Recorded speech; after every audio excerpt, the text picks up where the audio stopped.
Alright, logically I should have done this earlier since there are more issues of it and Super Sons comes from it. However, here's the problem. I got into this because of Super Sons, so I was more focused on doing Super Sons. But this is now in the regular review rotation.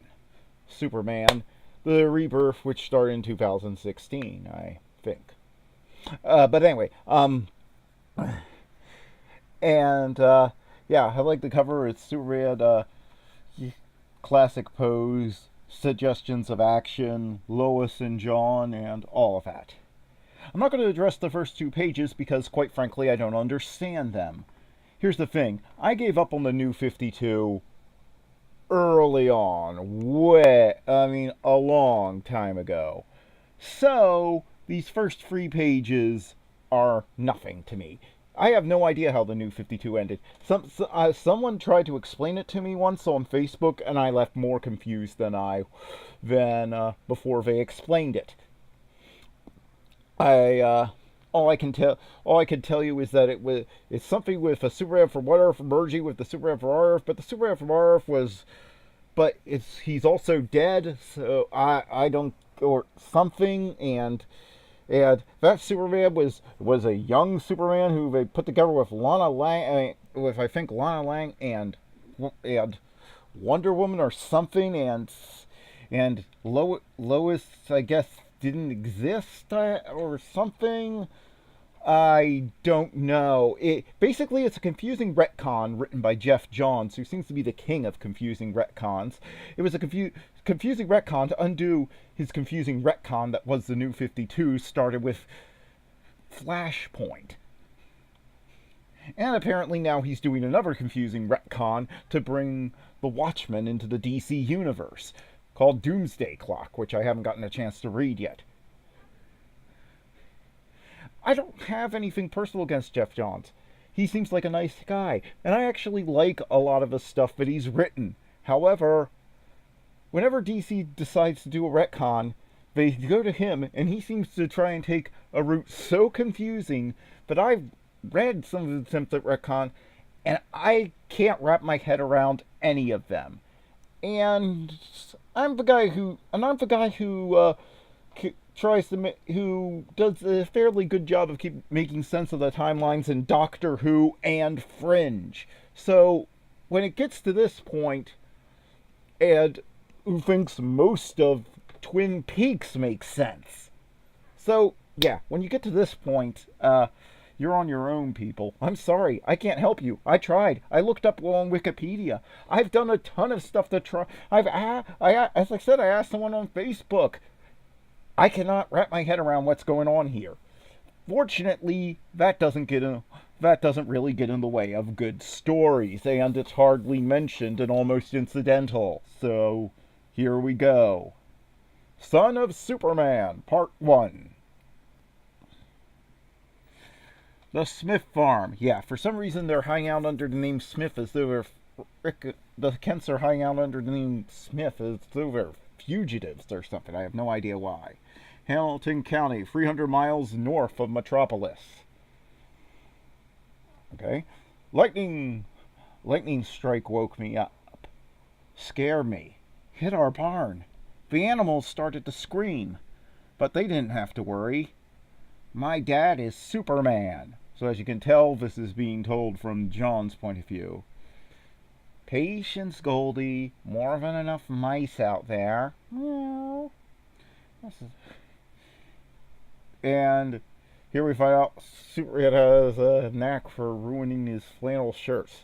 Maybe you should stop ripping his shirt open like that and instead unbutton it like a normal person when he transforms into Superman. Just an idea. Can we start building the barn? Still have some cleanup before the hammering starts, John. Promise not to start without me. Promise to keep your powers holstered when I'm not around? Yes, sir. You got a deal. Now go fill the corn harvester. Ran out of gas yesterday. On it, Pop. Let's get him, Goldie. So he's running out into the field, and then here we have some very beautiful pages. It sort of reminds me of so of like do you remember it perfectly captures the feel of, if you've seen Superman the movie, the parts that took place on the Kent farm. In that, it has that same like golden tint to it, and it reminds me of the great cinematography. So Hawk comes after and grabs Lois's cat Goldie, and Jonathan screams, "Let her go!" And then, yeah, in what is really a kind of traumatizing moment that shows that this book doesn't pull its punches, even though it is fairly family friendly, and Superman is sort of in this. I describe him as being an Andy Taylor type, which fits Superman to a T. Being fair minded, but you know, stirred. He doesn't move on the things that are important, and he is an authority figure, but he's also fair-minded and even-handed. But he also lets John have a fair degree of freedom. He accidentally roasts Goldie. So not the best rescue mission ever. Goldie broke my promise. And then we see that a little girl saw it all. He comes back. Chores done, kiddo? Yeah, all done. Ready to tap in to some of your powers and help me get the barn up before dinner? Changed my mind. You can do it. Maybe you're right about taking my power thing slowly. Okay. I don't want you doing anything you're uncomfortable doing. See you for dinner. Did you finish the chapter that was giving you trouble, Lois? So I guess she's supplementing her income as a reporter as a writer, which makes sense. I mean, I don't think many people can make it just as a reporter now. I mean, print media is pretty much dead. Yes, but I was blocked for a few hours. Then I stopped actually writing and started cleaning. First ideas are usually more conventional. My mind needs to wander. You mean procrastinate, right? You may call it procrastination, but I call it thinking, Clark. By any chance, did either of you see Goldie? She hasn't been around all day. No? Nope. And then there's a knock at the door. I got it. And I would just like to say, yeah, writers may call it thinking, and I say this as someone who considers himself a writer, even though I'm not published. But it's just procrastinating because writers are lazy bums who won't get real jobs. That's it. That's the secret of writers. That's the secret of every writer. Every writer I've ever heard writing about their craft. Every writer I've ever heard talking about it. And my own experience. So keep that in mind. Hi, I hope it's not too late to stop by. It's the girl from earlier. Jonathan, where are your manners? Please come in. My name is Lois Smith. You met our tongue-tied son, Jonathan, and this is my husband, Clark. Hey there. Who do we have the pleasure? I'm Kathy Brandon. My granddad bought the dairy farm across from you guys a few weeks ago. He apologizes for not coming over. Said he's got a lot to do to get things up and running.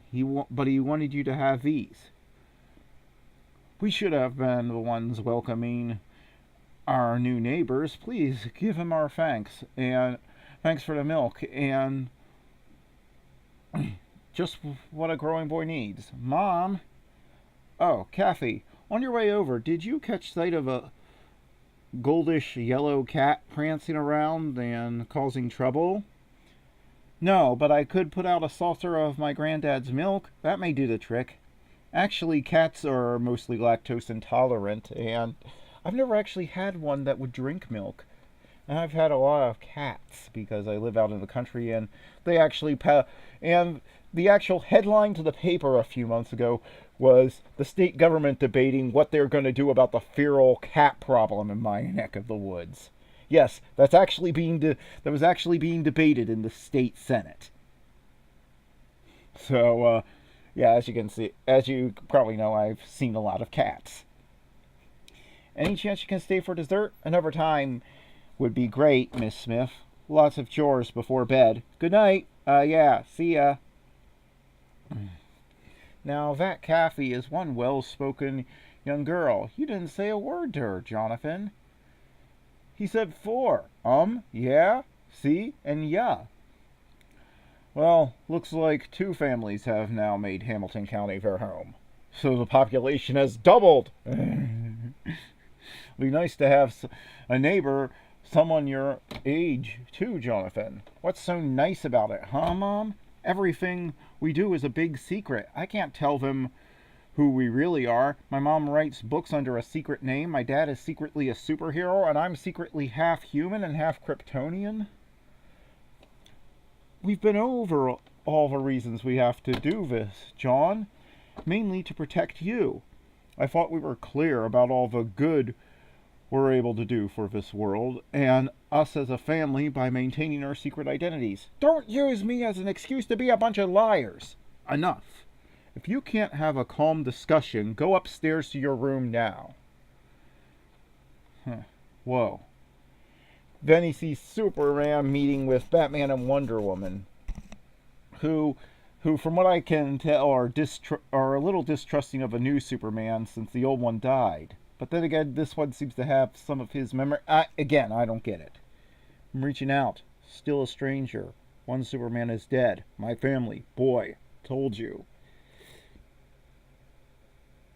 Dangerous to others. Why not? What are you? Off limits. Power level. Then Jonathan knocks over a lamp. And our comic ends with Superman just coming in quickly and quietly. You're coming with me. So, yeah. That was a fairly mundane issue, but it introduced the Kent family, but it raises the problem that we have with decompressed storytelling right now in comics. It's getting too decompressed. In the old days, that would have been a subplot while there would have still been some sort of adventure. Don't get me wrong, the emotional moments are great, and this book does get better. As I've said repeatedly, this run of Superman combined with Super Sons is my favorite run of any superhero ever. And as I said, the classic sort of moral and parenting style of this Superman makes him feel more like Superman to me than any Superman has in the past, in movie, TV, comic book form, or anything. This just feels right for Superman and feels like the right thing to make him stand out from other heroes. And it just feels so right. And it has great art. The art is beautiful to look at. However, not enough happens in this issue for me to full-heartedly recommend it. There just isn't enough. Characterization is good, but there isn't anything to go with it, and it wouldn't get anyone who was trying to jump on at this issue number 1. I don't think it would win anybody over, so that's why I'm reluctantly giving it a 4 out of 10. Slightly below average.